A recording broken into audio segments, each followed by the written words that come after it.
नमस्कार। मातृशक्ति और पितृशक्ति। मैं समाज को, देश को और उन सफल धनपतियों, पदपतियों, यशपतियों को जो दर्शन कर रहा हूँ, असंतोष, असुरक्षा, बेचैनी उनमें नज़र आती है। उनसे बात करो कि भाई ऐसी क्यों है, ऐसा असुरक्षा क्यों महसूस करते हो। दूसरे के बारे में भी चिंतन करो। तो उनके जो वे लोग और उनकी पीढ़ियाँ वो ये कहती इसमें हमारा लाभ क्या होगा। तो मुझे ये बात निकल के आई, इस सब चीज़ बात से ये निकल के आया कि मेटलिस्टिक साधन या इच्छा की दृष्टि से प्रगति आपको असंतोषी बनाती है, तुलनात्मक दृष्टिकोण देती है और इस कारण अफरा तफरी मची हुई है।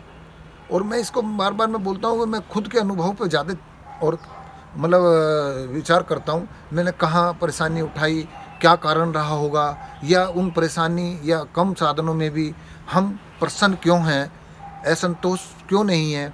तो उसमें ये क्योंकि हम अनपढ़ माता पिता के बच्चे हैं, साधन भी कम हैं, उसके बावजूद भी हम उन पढ़े लिखे सफल लोगों के इर्द गिर्द ही हैं। भाई बहुत ज़्यादा तो हम नहीं कह सकते, लेकिन वे सफल होकर के भी बेचैनी।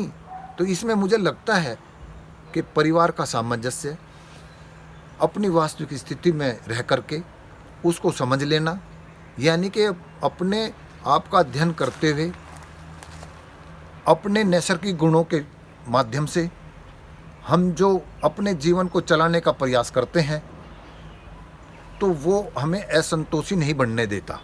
ये मेरा अपना अनुभव है।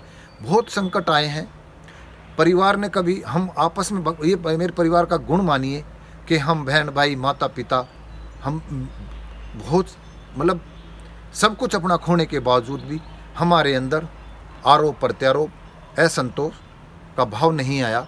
ये आया कि इस समस्या का समाधान कैसे करें। अपने आप को उस कछुए की तरह जिस पे संकट आ जाता है तो अपनी इंद्रिया सारी अपने कवच के अंदर कर लेता है, उन कवच के अंदर करके हम धीरे धीरे बढ़ते रहे और भगवान ने हमारा मान सम्मान रखा। तो इसकी वजह क्या थी कि एक तो परिवार में किसी से तुलना का दृष्टिकोण नहीं था, दूसरा अपनी वास्तविक स्थिति का मालूम था, और एक ये था कि हमें कोई ऐसा काम नहीं करना या हमें किसी का बेवकूफ़ बना के झूठ बोल करके अपनी ज़रूरतों को पूरा नहीं करना। तो शायद प्रभु ने इसलिए हमारा मान सम्मान रखा है। तो मैं यही कहूँगा मेरे देशवासियों कि आप अपनी वास्तविक स्थिति को समझें, तुलनात्मक दृष्टिकोण को भूल जाएं, अपने नैसर्गिक गुणों को पहचानें और उनके अनुरूप काम करोगे तो आपको आनंद आएगा। विचलित होते हैं, हम भी हुए हैं, आज भी हैं। ऐसा नहीं हो सकता कि समाज से दर्शन हो रहा है, परिस्थितियों का दर्शन हो रहा है और आप विचलित ना हो। लेकिन जो चिंतन आपका आपकी उस बेचैनी को शांत करता है और ये कहता है कि जब पीछे का दृष्टिकोण आप घुमाओगे और आपकी प्रभु ने मान सम्मान रखा है तो आगे भी रखेगा। मैं कई बार फिर दोबारा दोहरा देता हूँ कि अपने माता पिता से हमें ये सीखना चाहिए। अगर उनके अंदर कुछ कमियाँ, बेचैनी है, असंतोष है, तो आप उनको उनके वे अवगुण अपने अंदर नहीं लाइए। मेरे माता पिता में ये सबसे बड़ा गुण ये था कि वे संतोष रहते हुए उन्होंने कभी अति संग्रह के लिए ना खुद प्रयास किया, हमारी सुविधाओं के लिए, हमारे शिक्षा दीक्षा के लिए उन्होंने अपना सब कुछ न्यौछावर कर दिया, हमारे लिए ही समर्पित कर दिया। उन्होंने कभी आज तक ये नहीं कहा कि हमारे जीवन को सुरक्षित रखने के लिए क्या होगा, हमारी संतानें हमारी मदद करेगी नहीं करेगी। कभी आज तक मेरी माँ ने, मेरे पिताजी ने कभी ये क्वेश्चन हमसे नहीं किया। हो सकता है इसी वजह से हमारे अंदर भी यही गुण आया। मैं उनके इन गुण को धन्यवाद देता हूँ और मैं धन्य मानता हूँ, मैं ऐसे माता पिता की संतान हूँ।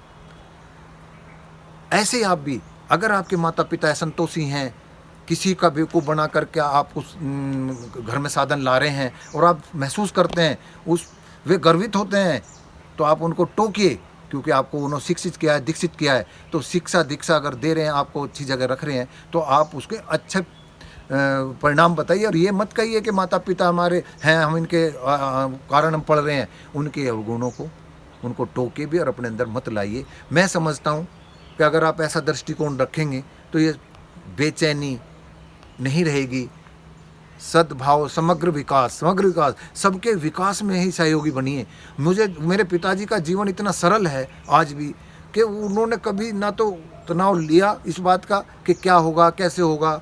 वो कहते रहे कुदरत सब मदद करेगी, आप नीयत अच्छी रखिए। तो मैं समझता हूँ परिणाम बहुत अच्छा है कि हम उन साधन संपन्न लोगों के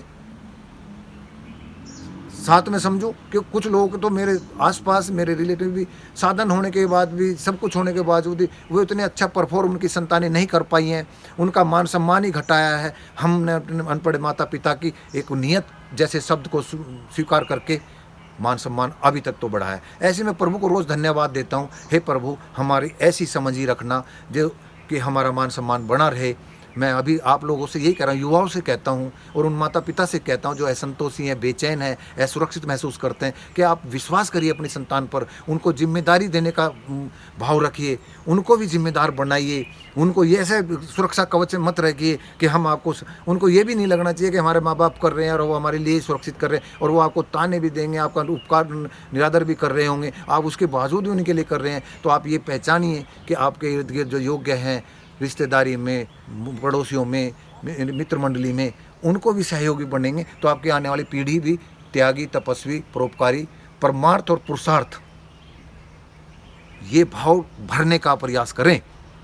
परमार्थ और पुरुषार्थ ही मूल मंत्र है। अगर आप परमार्थ के नहीं सोचेंगे और पुरुषार्थ अगर आप केवल स्वार्थ के लिए करेंगे तो बेचैनी तो आएगी ही। तो ये बेचैनी आप समाज को देख लेना, जिससे मिले असुरक्षित है, रेगुलर आमदनी है, किसी पे किराए की है, किसी पे तनख्वाह की है, सरकार की नौकरी करने के बाद भी असुरक्षित हैं। वे उस दृष्टिकोण पे क्यों नहीं जाते जो मजदूर, जो कमज़ोर, वो अपने बच्चों को समर्पित होकर शिक्षा दीक्षा दे रहा है, वो कैसे बेचैन हो रहा होगा। वो उसकी बेचैनी, अगर वो अपराध कर रहा है, वो बेईमानी कर रहा है, वो काम में चोरी कर रहा है, तो वो उस पर क्यों आप दोषारोपण करते हैं। जब आप सफल होकर के, समझ शिक्षित होकर के, साधन होकर के, पद होकर के, धन होकर के भी आप असुरक्षित महसूस कर रहे हैं, तो उस समाज से कैसे करोगे। आप उस समाज को अच्छा दर्शन दीजिए, आपकी नैतिक जिम्मेदारी है। सफल लोगों, आप उस अपने से छोटे वर्ग को परमार्थ के और पुरुषार्थ के भाव से उनके अंदर ये भाव भरिए कि हम एक दूसरे के जरूरत हैं, हर आदमी का महत्व है।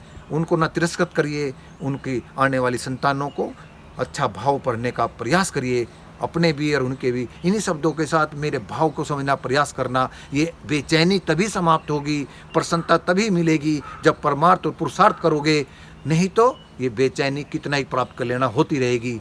इन्हीं शब्दों के साथ मेरे दर्द और मेरे भाव को समझना और अब कोशिश करना अपने आप में परिवर्तन करें, क्योंकि राष्ट्र समाज का गौरव तभी बढ़ता है जब हम सभी के प्रति परमार्थी हों, पुरुषार्थी हों। मैं अपनी वाणी को विराम देता हूँ। नमस्कार।